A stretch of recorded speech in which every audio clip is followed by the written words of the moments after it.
Mesdames et messieurs, bonsoir et bienvenue dans ce journal en cette soirée du samedi 23 novembre 2024. Dans les actualités de ce soir, la première partie des travaux de réhabilitation de la route nationale 31 reliant à Kasbeti et Bealalan dans la région Sofi a débuté. Cette réhabilitation résoudra la hausse du prix des PPN dans ces localités. Cette route sera totalement bitumée selon le ministre des Travaux publics, Ravitson Gérard Théodore. Fin de Sénamiré. Cette route nationale 31 relie à Kasbeti et Bealalan, longue de plus de 100 km. Elle fera l'objet d'une réhabilitation complète. La population s'est plainte de la mauvaise état de cette route car cela entraîne la hausse du prix des PPN dans ces localités. Cette route nationale 31 n'a pas été réhabilitée depuis longtemps, confirme le député élu dans cette circonscription. Cette réhabilitation prouve également que le président de la République tient parole selon les explications. De plus, elle sera bénéfique économiquement pour la région de Sofi, souligne de son côté le gouverneur de la région, le général Ilson René de Roland. Cette route sera réhabilitée selon les normes requises en matière d'études environnementales, selon le ministre des Travaux publics. Les travaux dureront 3 ans. C'est une collaboration entre l'État malagasy et la Banque mondiale à travers le projet PCMCI sous la houlette du ministère des Travaux publics. Toujours au niveau de réhabilitation d'infrastructures, le pont de la commune de Sabouti-Indir fera l'objet d'une rénovation. Ce pont est la seule voie pour accéder à la commune si l'on passe par la route nationale numéro 2. Ainsi, pour répondre aux aspirations de la population, les travaux de réhabilitation ont déjà débuté. Reportage. Le pont à Moudmang n'a pas été réhabilité depuis de nombreuses années. C'est pourtant la seule issue pour accéder à la commune de Sabouti-Indir, district de Muramang, région Alochamangour, si l'on passe par la route nationale 2. De cette infrastructure dépend la vie des habitants, notamment pour le transport des marchandises et ses produits agricoles. Maintenant, le souhait de la population de voir ce pont réhabilité sera exaucé, car cette infrastructure sera réhabilitée. Il s'agit d'une structure en béton et prévue pour pouvoir supporter des charges allant jusqu'à 15 tonnes selon les informations. Il s'agit d'un projet financé par le ministère des Finances et de l'Économie. L'achèvement de ce projet devrait apporter un développement économique à la commune de Sabouti-Indir qui répond également aux besoins de la population de la région selon les explications. Dans la page économique, l'exploitation minière crée de l'emploi pour de nombreuses personnes dans une région. Elle contribue également au développement local, en particulier pour les communes et les Fokontans qui bénéficient des infrastructures financées par les redevances minières. Selon le code minier, les redevances sont réparties comme suit. 60% pour les communes, 30% pour les régions et 10% pour le fonds de pécuration. Ruth Christelle, raconte malal. Au cours des 2 dernières semaines, la population du Fokontane d'Atanchkump, située dans la commune d'Ambutselausen, a doublé à cause de l'ouverture d'un couloir d'exploitation artisanale de quartz rose, une première à Madagascar. Cette activité a généré des opportunités d'emploi pour les habitants. On y trouve de tout, vêtements, produits de première nécessité, nourriture et même les médicaments. Des commerçants viennent de loin pour y vendre leurs marchandises. Pendant ce temps, les hommes creusent le sol à la recherche de quartz rose. Selon les informations, les premiers quartz roses sont trouvés à partir de 20 mètres de profondeur, mais le quartz rose de meilleure qualité se trouve généralement à 350 mètres. Sur place, Hassan, venu d'un parafaravoul, vient de creuser jusqu'à 7 mètres et profite d'une pause épuisée. C'est la première fois qu'il travaille dans une carrière. Auparavant, il travaillait dans le secteur de l'environnement. D'autres groupes d'amis se rassemblent également pour participer à l'exploitation minière de manière indépendante, sans être employés par quelqu'un. Une fois extraites, les pierres doivent être dégrisées, ce qui consiste à enlever les parties blanchâtres pour révéler leur couleur. René, surnommé Zouk René, fait ce travail depuis 1978. Selon lui, la qualité du quartz rose se révèle grâce à sa couleur. La présence d'un couloir d'exploitation artisanale comme celui-ci ne se limite pas à la création d'emplois. Elle permet également la mise en place d'infrastructures pour les communes et la région. La région Alochamangour, qui est particulièrement riche en ressources minières, selon le gouverneur de la région, le docteur Guy Ramorsanjatan. Le temps alloué à l'exploitation artisanale dans ce couloir est limité, 6 mois renouvelables une fois. Pour protéger les intérêts des mineurs, le ministère des Mines identifie déjà les nouveaux sites d'exploitation et créera une zone d'encadrement, soutient le ministre des Mines, Hakout Malal Ergen Olivier. Les ressources minières ne sont pas renouvelables et nécessitent une gestion rigoureuse depuis l'extraction jusqu'à la commercialisation afin que tous en bénéficient. Cela inclut les groupes de petits mineurs qui gagnent leur vie grâce à cette activité, ainsi que les collectivités territoriales décentralisées et l'État qui profitent des redevances et des impôts. Selon la législation en vigueur, les redevances minières sont réparties ainsi: 60% pour les communes, 30% pour les régions et 10% pour le fonds de péréquation. Et plus de 27 500 touristes ont visité le parc naturel d'Issal en 10 mois pour cette année 2024. Ce chiffre pourrait atteindre jusqu'à 30 000 touristes jusqu'à la fin de cette année 2024 selon les prévisions des responsables au sein de ce parc. Reportage de Fanjessena Mireille.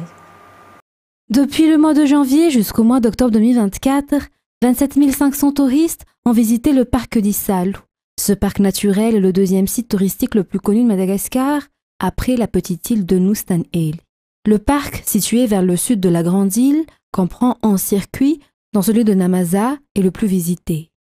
La ministre du Tourisme et de l'Artisanat appelle tout un chacun à préserver les richesses touristiques qui font la renommée de Madagascar et surtout de lutter contre les feux de brousse. Outre Issal, la région Urumbé comprend d'autres sites touristiques qui valent la peine d'être visités, souligne la gouverneure de la région Urumbé. Pour la région sud, Anakau a accueilli la journée internationale du tourisme. Dans les informations de ce jour également, les enseignants-chercheurs ont créé l'Observatoire pour relations et le développement durable de Madagascar au sein de leur association ACE, Association des chercheurs enseignants, afin de réunir les chercheurs et concerter leur savoir-faire, expérience et réflexion afin de proposer des solutions aux décideurs et gouvernements du pays. L'ACE célèbre ses 30 ans d'existence le jeudi 21 novembre dernier au Bypass. La célébration se prolongera sur une année. Reportage. Les membres de l'ACE, ou Association des chercheurs enseignants, jouent un rôle clé au sein des 9 centres nationaux de recherche placés sous la tutelle du ministère de l'Enseignement supérieur et de la Recherche scientifique. Par leur expertise et leur engagement, ils contribuent activement au développement durable de Madagascar. Leurs recherches, menées dans divers domaines tels que la santé, la lutte contre la malnutrition, les énergies renouvelables, l'agriculture et l'élevage, produisent des résultats concrets qui répondent aux besoins prioritaires du pays. L'association a également mis en place l'Observatoire pour la science et le développement durable de Madagascar, qui a pour vocation de réunir les chercheurs et concerter leur savoir-faire, expérience et réflexion et proposer des solutions aux décideurs et gouvernants du pays. La présidente de l'ACE, le docteur Ronjubawant, a souligné que les activités de recherche exigent une grande détermination et du courage pour atteindre les standards de qualité requis. Le ministère de l'Enseignement supérieur et de la Recherche scientifique a toujours exprimé son soutien indéfectible envers la recherche, les chercheurs et les centres de recherche. L'association ACE célèbre son 30e anniversaire, qui a été lancé officiellement lors d'une cérémonie qui s'est tenue au Bypass le 21 novembre 2024. Le secrétaire général du ministère de l'Enseignement supérieur et de la Recherche scientifique, le professeur Julien Salave, a ouvert l'événement. La célébration de ce 30e anniversaire se prolongera sur une année avec d'autres activités. Et depuis jeudi soir, le centre de la ville d'Antananarive sera nettoyé 3 fois par semaine à Analakil, de l'avenue de l'Indépendance jusqu'à Souaran. Ce nettoyage concerne également Antananarive qui sera effectué tous les lundis, mercredis et samedis. Auparavant, l'assainissement du centre de la ville d'Antananarive se faisait tous les dimanches matins. Les lieux ont été aspergés de produits de désinfection des virus de la place Goulette à Andoua d'Analankil jusqu'à la gare de Souaran. 12 départements au sein de la mairie d'Antananarive ont participé au nettoyage, à l'aménagement, à coordonner les marchés, à l'évacuation des squatteurs sur les rues, à l'organisation des vendeurs ambulants, au nettoyage des canaux, au balayage et au nettoyage des rues à l'eau et au marquage des sols. Il est à noter que l'eau utilisée pour le nettoyage était de l'eau purifiée provenant de lacs environnants et non de la Djirama. Dans la page faits divers, 2 hommes ont été arrêtés pour vol de moto par la gendarmerie nationale d'Antsranan dans la commune de Dzatouvat au district d'Antsranana 2. Ces 2 hommes seraient des récidivistes selon les informations. Reportage. 2 hommes qui ont volé une moto dans la commune de Sadzouavat au district d'Antsranana 2 ont été arrêtés par les gendarmes au sein du poste avancé d'Akurangan. La moto a été retrouvée à Ambilbe et les 2 hommes responsables du vol sont connus pour être des récidivistes. La gendarmerie lance un appel à la population pour qu'elle fournisse des informations sur ces cas de vol répétés afin que les auteurs soient traduits en justice, comme ces deux hommes, a déclaré le commandant de la compagnie territoriale d'Ansranan. Après enquête, les deux individus seront déférés devant le parquet. Aux actualités internationales, les propos du président français Emmanuel Macron sur Haïti continuent de susciter l'indignation des autorités et de la population qui réagit avec virulence et colère. France 24. La déclaration d'Emmanuel Macron continue de susciter la colère et l'indignation en Haïti. Dans les rues de Port-au-Prince, ces Haïtiens reviennent sur les propos du président. Permettez-moi l'expression, mais c'est complètement de la foutaise. Emmanuel Macron devrait réviser ses points de vue concernant les Haïtiens. C'est une déclaration qui manifestait un peu de grossièreté et qui manifestait une ignorance totale de l'histoire. Une manifestation claire de mépris et de arrogance coloniale. Les propos en question, les voici. Mercredi, en marge du G20, le président français est interpellé par un Haïtien qui l'accuse, lui et la France, d'être responsable de la crise politique et économique en Haïti. Réponse d'Emmanuel Macron. C'est les Haïtiens qui ont tué Haïti. Le Premier ministre était super, je l'ai défendu, ils l'ont viré. C'est terrible, c'est terrible. Et moi je ne peux pas remplacer, ils sont complètement cons. Ils n'auraient jamais dû le sortir. Le Premier ministre était formidable. Gary Conille, nommé Premier ministre en Haïti il y a seulement 5 mois, a été limogé le 10 novembre dernier, alors que le Conseil de transition souhaitait changer plusieurs responsables de ministère contre son avis. Depuis la démission en avril dernier du Premier ministre controversé Ariel Henry, le Conseil présidentiel de transition est à la tête de l'exécutif du pays, un pays en plein chaos, privé de président depuis 2021. Haïti s'enfonce aussi depuis des années dans une grave crise économique et sociale. Le pays fait face à la violence des gangs qui contrôleraient 85% de la capitale. Au moins 150 personnes ont été tuées en une semaine à Port-au-Prince. Selon l'ONU, 4500 personnes sont mortes depuis le début de l'année en Haïti. 19 Palestiniens, dont 6 enfants, ont été tués dans des bombardements israéliens cette nuit dans la bande de Gaza. Selon la défense civile sur place, ces frappes ont ciblé les villes de Gaza, Khan Younes et Rafah, ainsi que le camp de réfugiés de Nosréat. France 24. Le désespoir des familles qui accompagnent les dépouilles de leurs proches. Ces Gazaouis réunis à la morgue comptent leurs morts après un bombardement israélien meurtrier qui a visé un immeuble de Khan Younes dans la nuit de vendredi à samedi. C'est injuste, on est tué et rien n'est fait. Il n'y a ni nourriture ni eau, on vit complètement assiégé. On nous tue et tout le monde nous regarde. Un bombardement a également visé dans la nuit le quartier de Zeytoun à Gaza City. Les habitants ont été surpris dans leur sommeil. En état de choc, ces Gazaouis témoignent de l'horreur. Comme vous pouvez le voir, il y avait des enfants, des femmes, des jeunes hommes. Pourquoi? Qu'ont fait ces gens? Ils dormaient chez eux. J'étais allongé ici, je dormais. Que s'est-il passé? Je ne sais pas quoi dire. Les opérations des forces israéliennes se poursuivent dans différentes zones de la bande de Gaza. L'armée indique frapper des endroits où des combattants du Hamas seraient repliés.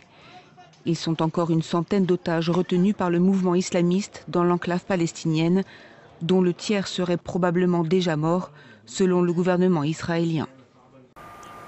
Et les services de renseignement américains ont calculé que l'Ukraine a actuellement le plus grand nombre de morts et le plus faible taux de natalité de tous les pays du monde. Une étude des Nations Unies estime que la population a chuté d'environ un quart depuis l'agression de la Russie. France 24 toujours. Maxime Kurganov avait 42 ans lorsqu'il a été tué au combat.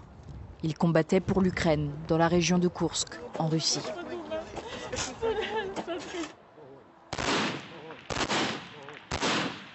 Un ultime salut militaire, et Maxime est enterré dans une énième tombe fraîchement creusée, alignée dans une rangée dédiée aux soldats tombés au combat. Tous les jours, les funérailles s'accumulent, tout comme le chagrin. Au début de la guerre, on entendait seulement que quelqu'un, quelque part, était mort. Tout le monde a perdu quelqu'un. Le nombre de soldats comme Maxime tués au combat est un secret d'État. Le bilan militaire est lourd, mais celui des civils aussi. Au moins 12 000 sont déjà morts. L'Ukraine a désormais le taux de mortalité le plus haut du monde, selon les chiffres de la CIA. Le prix que nous payons est très élevé, mais je ne sais pas quelle est l'alternative. Nous n'avons demandé à personne de venir dans notre pays. Il n'y a pas de réponse et c'est tellement douloureux de continuer à perdre des gens. Selon une étude des Nations Unies, entre ces pertes et les millions de personnes qui ont fui à l'étranger depuis l'invasion russe, la population ukrainienne a diminué de plus de 10 millions de personnes. C'est l'équivalent d'un quart des Ukrainiens. Avec la Russie qui continue d'attaquer les villes, le taux de natalité de l'Ukraine est également en baisse. C'est même le plus bas de la planète. Nous visitons l'hôpital régional de Kharkiv. Au début de l'automne, un missile a touché son entrée principale. À l'intérieur, les services de maternité sont désertés. Mais nous rencontrons les rares femmes qui viennent d'accoucher. Nous sommes restés à Kharkiv pendant toute la durée de la guerre. Nous avons besoin de plus de monde. Nous devons être forts. Plus d'un tiers du personnel de l'hôpital est parti. Mais le docteur Zelezniakov a fait le choix de rester. La guerre a considérablement aggravé les problèmes de santé des femmes. Diabète, troubles du système nerveux, dysfonctionnement du système immunitaire et j'en passe.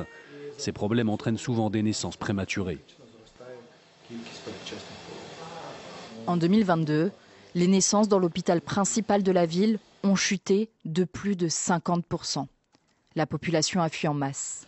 Mais certains reviennent et choisissent d'agrandir leur famille. Comme ce couple qui vient d'accueillir la petite Véronica.